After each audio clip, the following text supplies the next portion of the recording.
Okay,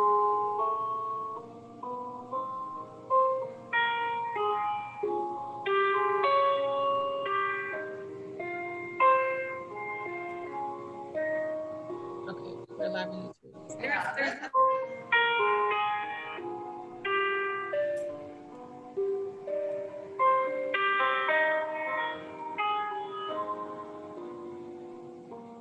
Welcome, everybody. Thank you for coming to Julia Pride's book release of The Extraordinary, Ordinary Little Big Things. While we're waiting for a few more people to come in, we just wanted to ask you, what are the extraordinary, ordinary things that happened to you in 2020? I think it's pretty obvious some extraordinary, ordinary things that have happened to all of us, but I know we all have our own unique stories. So if you have a fun story, or any story that you want to share with us, go ahead and type it in the chat while we're allowing a few more people to come on into the book release. And enjoy the sweet sounds of Disney lullabies as you type.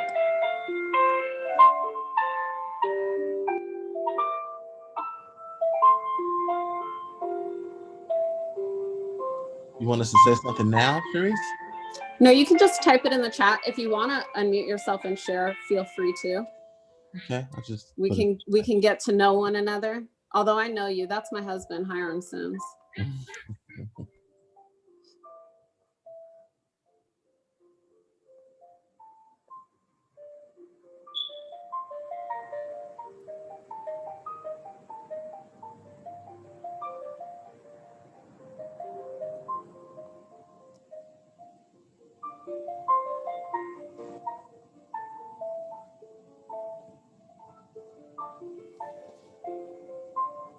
And also, while we're waiting for people to come in and people are typing their stories, Kamari, if you can add in the chat where we can get the book, just so it's there from the start, and then we'll add it at the end as well. Uh-oh, somebody opened a poetry library. Whoop, whoop. And that was an extraordinary, ordinary thing. Hiram, do you want to unmute yourself and tell us a little bit about the poetry library while we wait for a few more to come on in? Yeah, the Sims Library of Poetry is a place dedicated to the reading, writing, and performance of poetry. And this book that we're releasing today it's a poem, right? Or it's 3 different poems.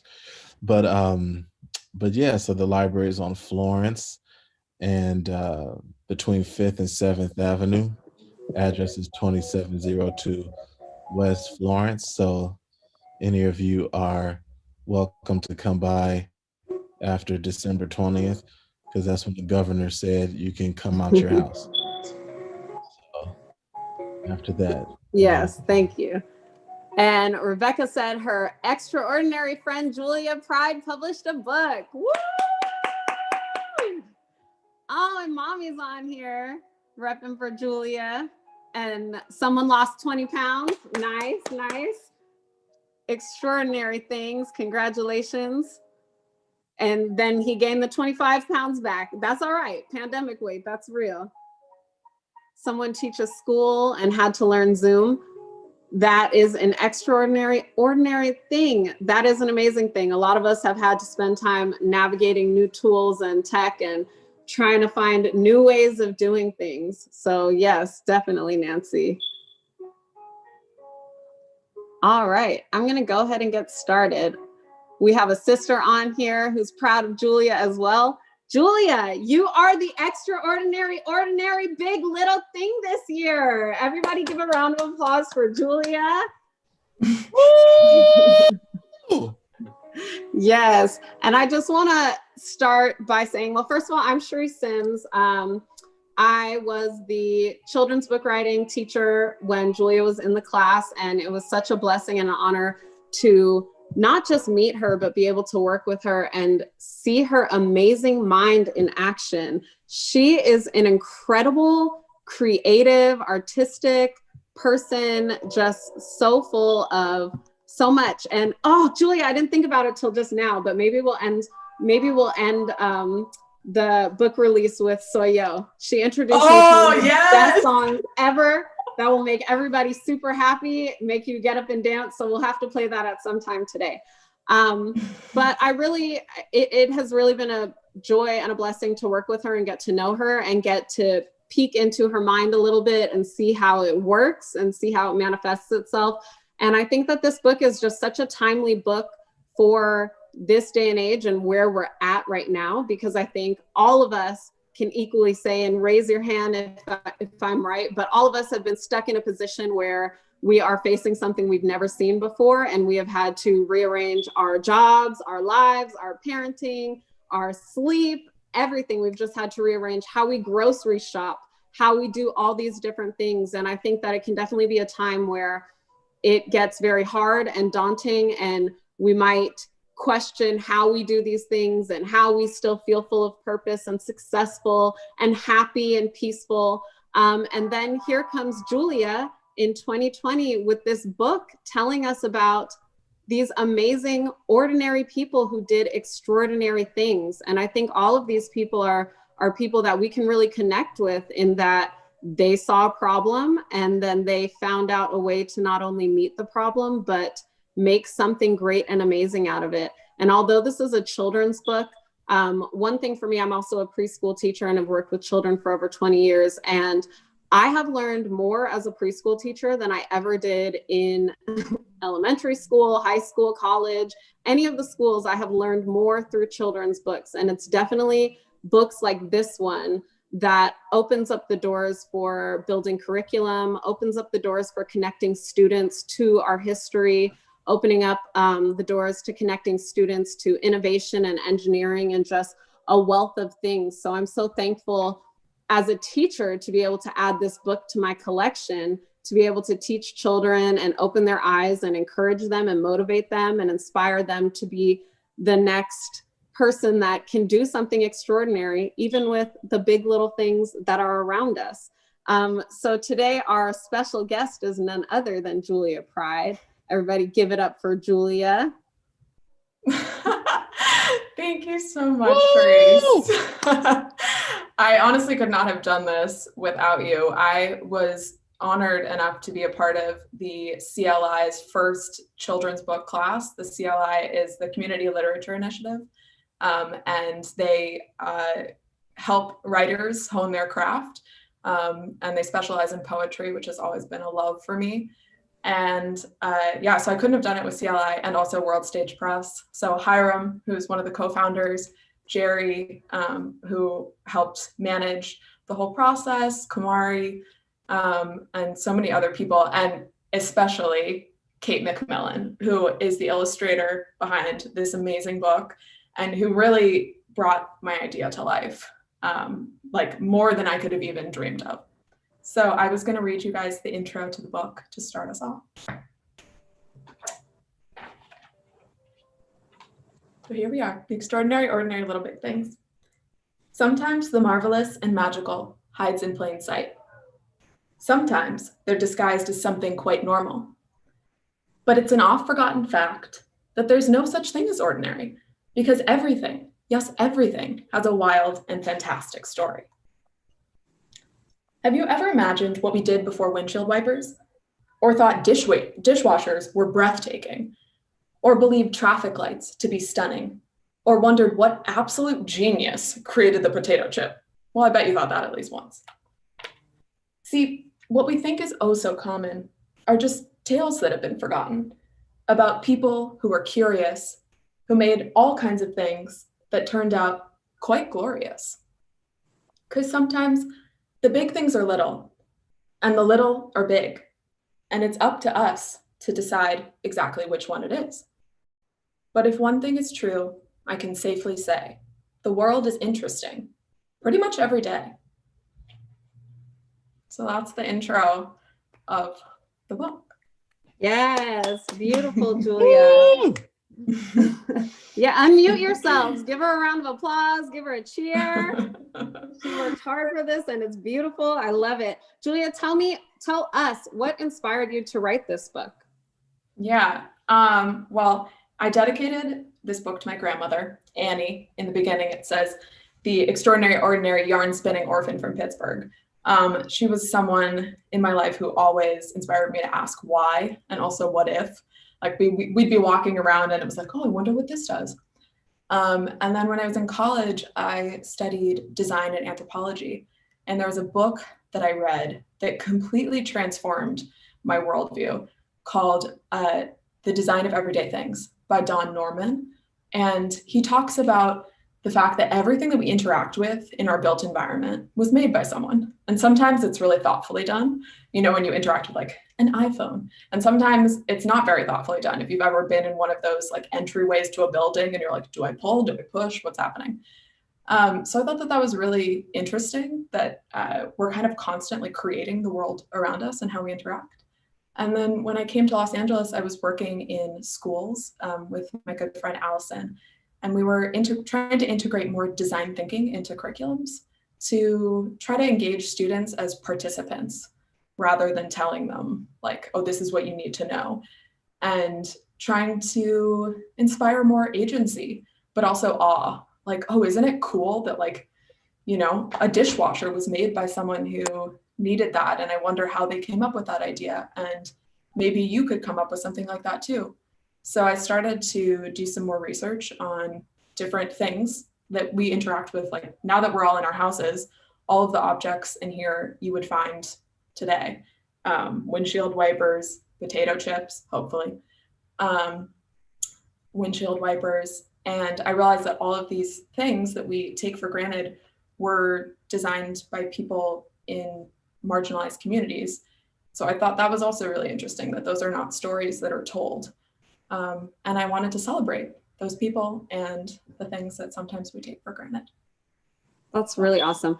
I just realized as you were talking that all of us should have started out with a pen and paper so that we could take notes, because I think that all of this is like, it's such powerful information. And if you can you repeat for us what the name of the book was that you read in college? And for someone who's able to right now, if you could type it in the chat for me, it's really for me because I want to go back later and read that. I love that. Yeah, it's called The Design of Everyday Things by Don Norman.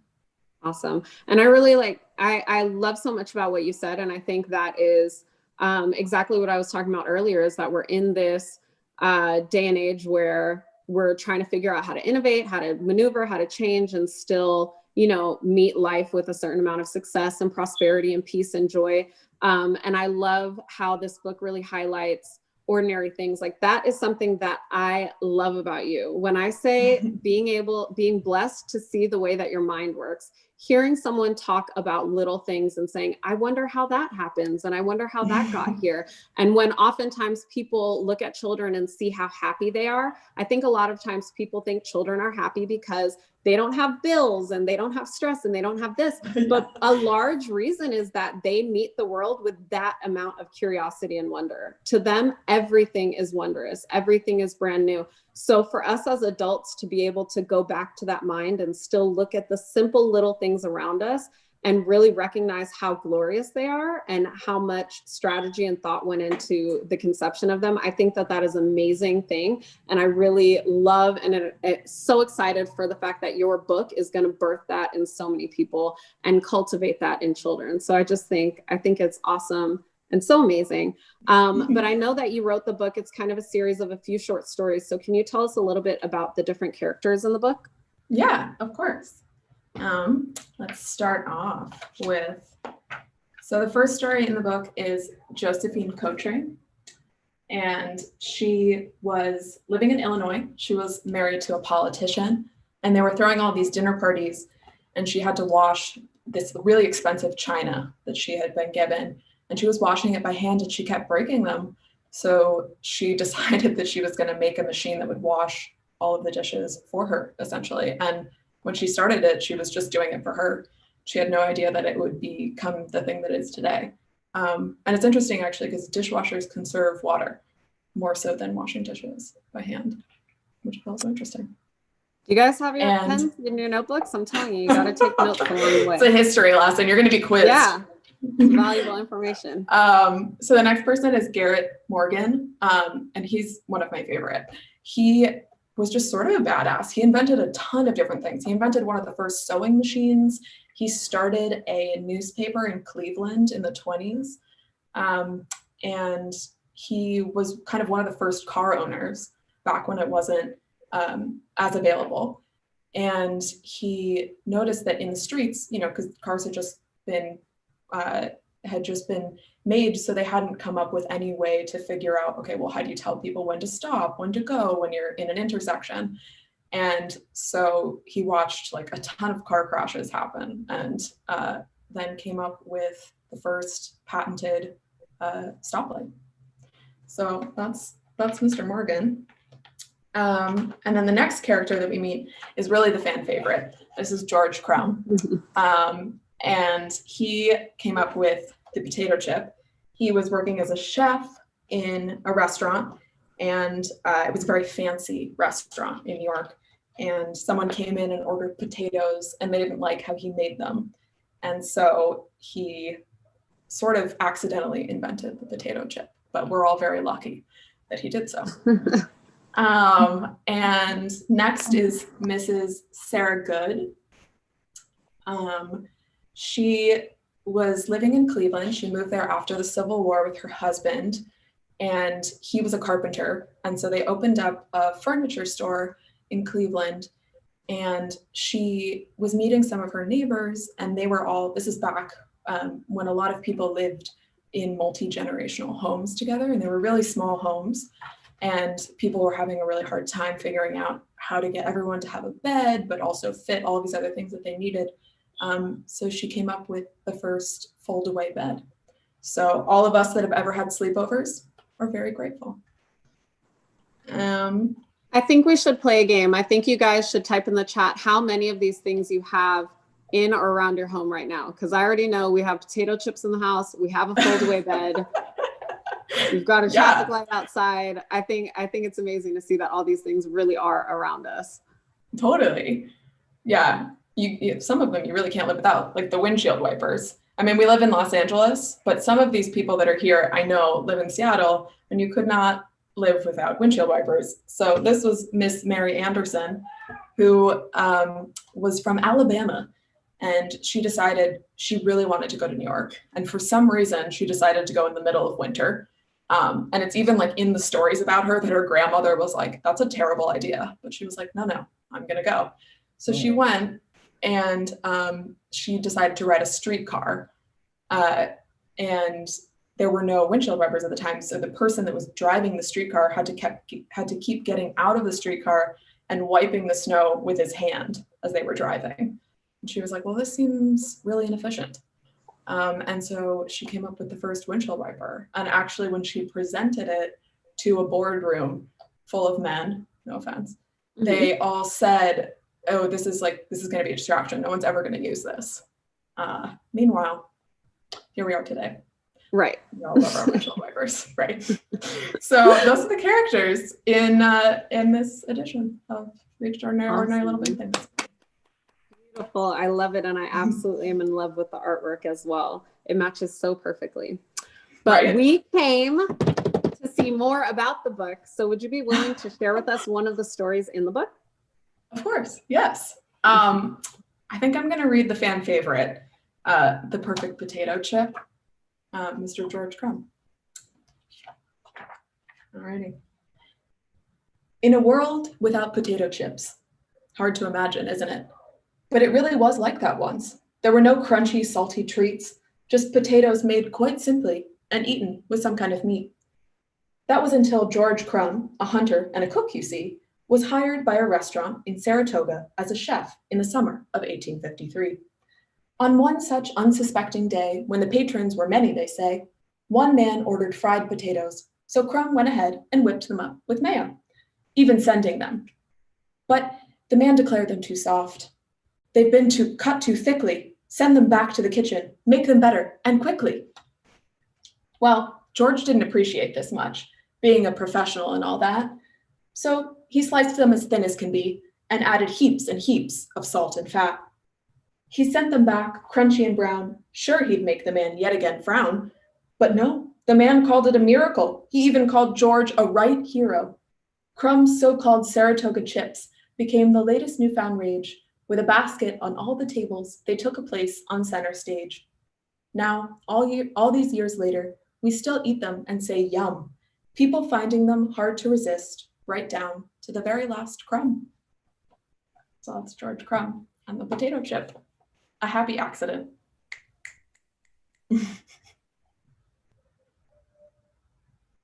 Charisse, are you still there? Sorry, I was on mute. I'm over here enjoying it. I was like, I can read more. That's so funny. Yes, definitely an awesome story. I was just saying that our second daughter is like literally addicted to potato chips, and that is her favorite thing. So as soon as I get home, I've got to read her that story in particular because I love it. And then we can make our own potato chips. Yeah. Because as I said, I'm a teacher, so I love to do things as we read and, you know, make that connection. So I absolutely love it. Thank you so much for sharing that story with us. One of my questions that I have for you is how many drafts did it take you to finish the book? Especially someone right now, I'm homeschooling my children, which is a whole different story. But one thing we're working on is like writing a draft, then writing another draft. And I know for myself, I'm someone who like, I want to write one time and be done with it. But I am wearing my shirt here from Sims Library of Poetry that says read every day, write every day. And so I know that, you know, writing once and writing one draft is not something that's not the way to go. But for you, what was your process like? How many times did you have to take a crack at it and revise and keep going? Oh my God, we had so many drafts. I feel like it's really one of those things that's talked about sometimes, but not really shown. Like in a second, we'll show you some of the early drafts of the book. And I think it's really cool to show people how something started from like the prototype, if you will, of the concept to what it became today. Because I had written parts of the book and then I met Kate and it really became a real thing. But I've been working on it for like 2 years, which I feel like is longer than people think about when they think of making works of art. So yeah, there were so many different iterations, which is also really fun to do when you get closer and closer to that idea that you envisioned. So yeah, like this, before I met Kate, I am not an illustrator, as you can tell. I was like laying out things. And then Kate entered the picture and she's a genius. And so she had come up with this whole like aesthetic mood board for how she envisioned the book would feel. And we both wanted this kind of like whimsical element to it, which she is just amazing at. And yeah, so we kind of went back and forth. She would come up with pages and then we would figure out, okay, how do we lay it out? And it was both our first kids book. So it was a really cool learning process. And we had some characters that we ended up not including. This was Margaret Knight. She was the designer of the first like paper bag machine. And her story is a little bit similar to Mary Anderson in that she created something and then, sort of some man was like, oh no, I created it, but she created it first. So now you know. But we took her out. How did you decide who you were going to keep in the book and who you were going to take out? We decided that we wanted to have like a select few amount of people so you could really focus on the stories. And when it came to Margaret Knight, we decided to take her out for sustainability reasons. Because we were like, I don't know if we want to celebrate making paper bags, since we can all use reusable bags now. So that's why we took her out. But yeah, I really couldn't have done it without Kate. And I'm just like so beyond grateful to have had the opportunity to work with her, because as you can see, her illustrations are incredible. Awesome. Well, thank you. I think it's amazing. And you talked about earlier how strategic certain things are. So this is another one of those things that it's a book and that might seem really simple and might seem like somebody just decided to get up and write a book one day, but you were very, very strategic. And I know as, being able to work with you in the writing process, I know that you did start out with several different people and kind of dwindled down to which ones you really wanted in the book. So I personally love the people that you chose, and I'm excited maybe I'm jumping the gun, but I'm hoping one day there will be some type of sequel to the book that has some other people that didn't make it into this version. Or maybe I can invent something before you write the second book, so I can make it into the second book. Maybe. I mean, we have to ask Kate. I wanted to bring Kate on to let her talk about her experience working on the book as well, because she's as big of a part of it as I am. So definitely. Let's see. Do we have Kate here? Hi, Kate. Hello. Am I not on mute? You're good. Okay, great. Well, working on this project was just pretty much the most fun thing. I was very lucky that Julia came in with a very clear vision to begin with. The first thing she showed me was this like purple sheet of paper with the words extraordinary, ordinary, little big things in this like bright, vibrant green. And so like I felt like I didn't even have to think of the style. It was just sort of already done in the mood. The colors, sort of Julia came into it with this idea for how do we make these everyday objects exciting. So we drew a lot of inspiration from Into the Spider-Verse, which has this really great style of showing New York in this graphic kind of comic style way.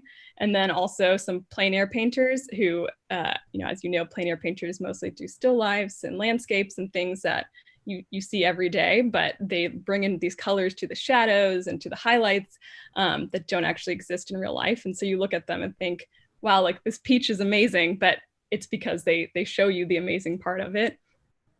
So bringing in those colors, I think, was fun to see how do we make this potato chip seem fun. So yeah, and then also I just brought, in the spirit of this book, my everyday ordinary favorite thing, which is a hand plane, which really kind of reminds me of the story, because before coming in, I was doing a lot of research about hand planes. And so when I met Julia and she told me about this book about everyday objects, it just felt very fitting that we were going to be showcasing what's cool about these things that we don't even think about. And so this tool is, as many of you probably have one in your garage, it's used for shaving pieces of wood. And they use this for all types of things. So like Japanese temples, you have the joinery made by this hand plane. Viking boats were built with this hand plane. Even things you have in your house, you have crown moldings or you have picture frames, they were probably touched by a hand plane at some point. And it's so simple. You just have this blade and you have this body, and you can have different profiles for the blade to make all kinds of shapes. And you interact with things every day and you have no idea that it's probably been touched by this tool. And I think it has like reading this book reminds me of this tool and all the things I'm missing in my everyday life that have been touched by something simple and have these cool characters with stories that I don't really stop and think about. So it's been so fun to work on this project. That's so, my mind is exploding with excitement right now. I don't have a hand plane in my house, but now I need to get one. And a mini one. Yeah, I love how that's so small, yet you're talking about Viking boats. I mean, it's just an amazing thing. And again, it's so amazing in today's time where we are, because you can be feeling like you're at home and you can feel so insignificant because you can't, for me, you can't teach the way you used to teach, or you can't get out and do things the way you used to be able to do them. But to just kind of do what you do and keep doing it, you can make these great works of art that last throughout history. And then people like Julia and Kate can find you years later to write a book about you. It's just, it is incredible. We will find you. Find us, please. Find all of them. So tell me, do you guys have ideas for a second book in mind? Are you working on anything else, or do we all have to twist your arm and send you letters to tell you to write a second one?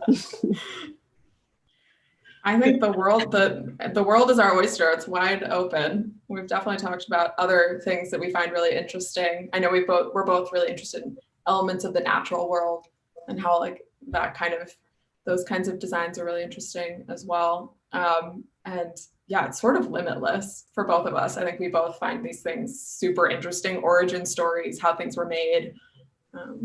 So awesome. I love it. The world is our oyster. For everybody who is taking notes like I asked you to do, write that one down. I love it. And then I think you all can also start to write down things that you notice around the house and send them to Julia and be like, include this one in your book and send it to Kate so she can start working on her illustrations. Thank you, Kate, so much for joining us. And your illustrations are absolutely just so incredibly beautiful. You are such a talented artist and person, and it is truly incredible. I love that the book is not only amazing to read and inspiring, but also like so pleasing to the eye. It is beautiful. Thanks. It's been so much fun. Awesome. Julia, do you mind reading a little bit more for us? Sure. I'll read you guys the end of the book, which happens to be my favorite part of it. And I also, the illustration that Kate did at the end is really, really wonderful. So after you've read all the stories of the different people, we leave you with this last poem. Now I want you to remember you can invent everyday things too. Just suspend your belief that what you see is what you get, and make a crazy kind of bet that you can paint a picture in your mind of the world you want to leave behind. So don't forget to begin to sketch out your hopes and tune out the people who say, nope, when you tell them that what we see is a suggestion, because life, after all, is just a series of questions. So that's my favorite poem in the book, which is the last part. Love it, love it. And where can we find the book? Where can we get it? You can order it on the World Stage Press's website, worldstagepress.org, and it is also available on Facebook, and I believe that they will be putting a link in the chat. Yes. And I also thank saw you to Kamari. She just put it in the chat for us. So don't leave today without clicking that link. That should be your exit before we go, is click the link to take you to the website so you can buy your copy of the book. Yeah. And I want to say I saw a comment about questions, and we can definitely ask questions. I have a surprise guest for us. Before any questions are asked, we have a musical artist. One of my dear, dear friends, Maggie Erickson, is going to sing one of her songs, Constellation, for us. It is a very sweet, sweet song.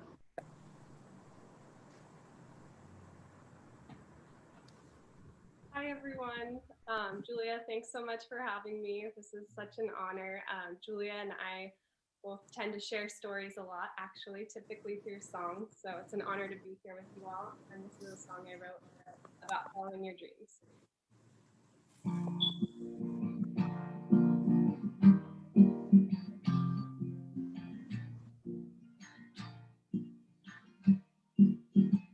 Like constellations in the sky, I see your shape amongst the stars, shining bright into the night, sharing dreams with those above. I go dark, you share your light, hold me up into the night when I cannot see. Lay beside you, will you dream a little dream for me? Please let you dream a little dream for me. Please.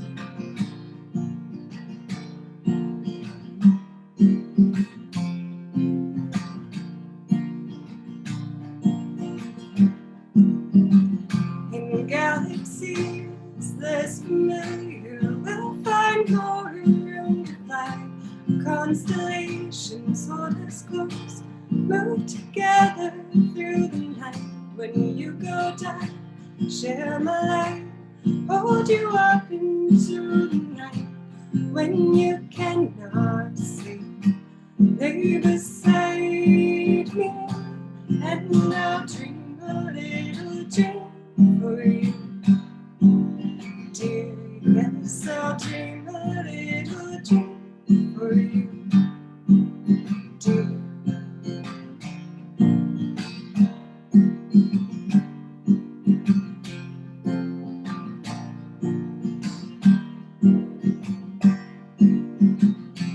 When they cannot see, lay beside you, and we'll dream a little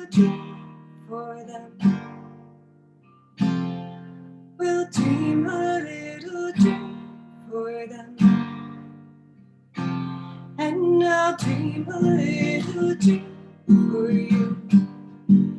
Dear, if you dream a little dream for me too, and we'll dream a little dream for them too. Yes, we'll dream a little dream for us. We'll dream a little dream for us. Thank you. Love you, Julia. Oh, I love you too. Oh, thank you so much, Maggie. I feel like during this time, we all need bedtime stories and lullabies. So Definitely. Thank you so much for singing, right? Yeah. Awesome. So Julie, did you want to take some questions? Sure. If anyone has any questions they would like to ask. All right, I'm going to give everyone the ability to unmute yourselves now. So everybody behave. I have a question. I actually have two questions. I think about, well, first of all, my name is Hiram Sims. I think about writing as design, right? I think about writing books as design. I really think about creativity in the context of design. I grew up with my father's a contractor, and he could literally like make anything out of wood, like, and to me that was like, he would design a building or part of one and then make it, right? Like just right in front of him. So the question is, do you, as a writer, do you consider yourself to be a designer? And my other question is, what is it like to work with other designers? Because an illustrator is a designer also, so what is it like to work with other artists or other designers?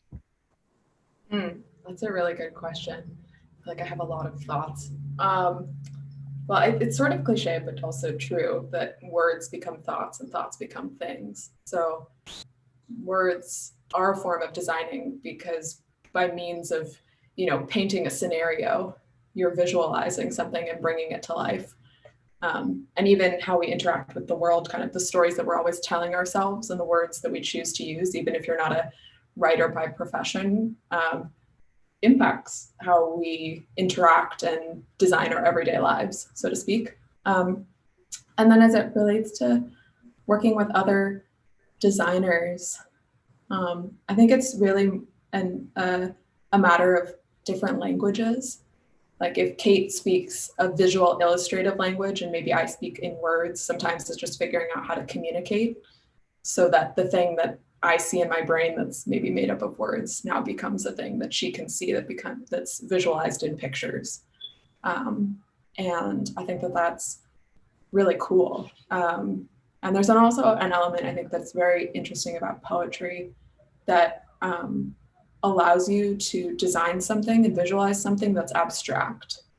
That could be like you're designing a feeling that you want someone else to be able to feel. And I think that's very special. So I'm really excited that this book kind of gets to marry poetry and image in that way. That's beautiful. Julia, you made me think of a question. Yeah. How did you choose your illustrator? And two, how did you get the images that were in your head into her head for her to be able to put them on paper? Do you know, like you talked about sharing, how did you do that successfully, or is a part of that the partnership of finding the perfect like teammate to do this with? I think a big part of it is finding the perfect teammate. I had posted about wanting to find an illustrator on this group on Facebook like almost 3 years ago. And I met a couple of people and then I met Kate and I was like, oh, we're on the same wavelength. Like we think we're interested in a lot of things and we have similar questions. And I think that was the most important thing for me. And then in terms of like getting the images on paper, I think I was really open to, like I wanted her to also be creating how she felt about it as well. Because I think that sometimes yields like more creative results when you have two people that are really like collaborating. Yeah. Awesome. Are there any other questions from anyone? I have a question. Hi, Julia. What was one of the most challenging or difficult parts of this project for you over the course of your creation? Most difficult parts. I thought that it was way more intimidating to make something for kids than adults, personally. 'Cause I feel like kids are a lot more, they're a hard audience sometimes. And so I think I was very intentional, and that made the process maybe slower sometimes, because I wanted to really think through the layout and the illustrations and the word usage and things like that. So like having the idea is really easy, and then the process of executing sometimes is less romantic than maybe we like to think. Well, I think that the way you and Kate did the book, I wouldn't restrict it to any age group, and I can just see so many teachers reading that book in classrooms because of the beautiful, illustrations and the way you did lay it out. So congratulations on just making it so appealing to a very wide audience. Oh, thank you. Thanks. Definitely, I second that. All right, we're gonna take one more question if there's anybody else that has a question for Julia, and then don't forget to hit up the link. I saw someone said they already purchased some books or are gonna purchase some books for their nieces as well. So get your book for your friend. I see you, Nancy, I see you. Let's go over to Nancy. Let's see. I've got 5 books, sending to, and then maybe more, to all our relatives and my parents and Ian's family. And thank you, Kate and Julia. Woo! Thank you. Sorry, Kate, I took away your presents. All right, awesome. Well, give it up for Nancy, who has purchased 5 books. That is amazing. Everybody go ahead and unmute yourselves, and as loud as you can, give it up for Julia and this incredible work that she's been doing and that she produced, and Kate and everyone on the team of this book. It is an amazing accomplishment. Love, love, love, love, love. Love, Julia. Shout out to love. And as we exit, I'm going to go ahead and play the song that Julia used to have us play every day in our children's book writing class. It's how we started off our class, and it's just a great way to start off your day as well. But give it up for Julia one more time. Don't forget to hit up the link to get your copy and get a copy for a friend, a friend's friend, a child, whoever you want. Get a book to donate to a library. And just, Julia, congratulations. This is such an amazing, amazing, extraordinary thing that you have done and accomplished, and such a gift that you've given to everybody and to the world to make this contribution. So give it up for yourself. Give it up for Julia and Kate and this awesome book. And I'm wishing everybody an amazing, wonderful weekend. Thank you, Charisse. And thank you, everyone at the World Stage Press again. I'm really excited.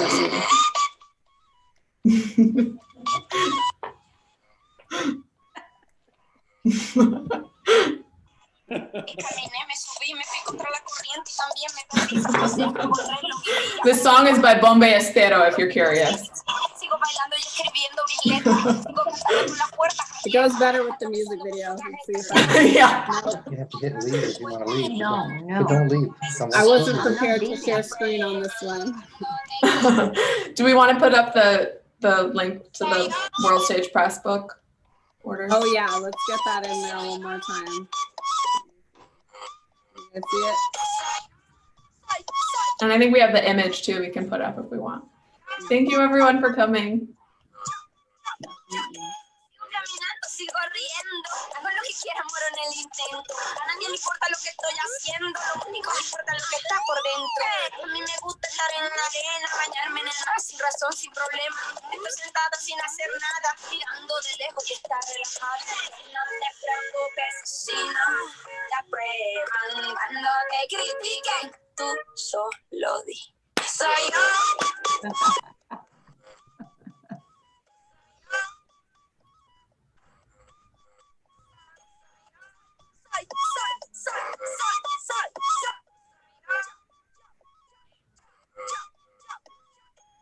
Soy así, soy así, soy así. Relaja.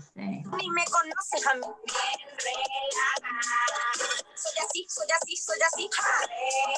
Relaja. Y tú ni me conoces a mí. You know what I mean, you know what I mean.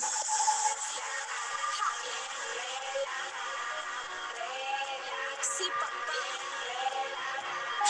Que no te preocupes si no te aprueban. Cuando te critiquen, tú solo. Woo, Julia! How are you feeling? My sister was just messaging me and she's like, you did so good. I'm like, thank you. did it. I'm very excited. I'm super excited. It feels real now. The book is real.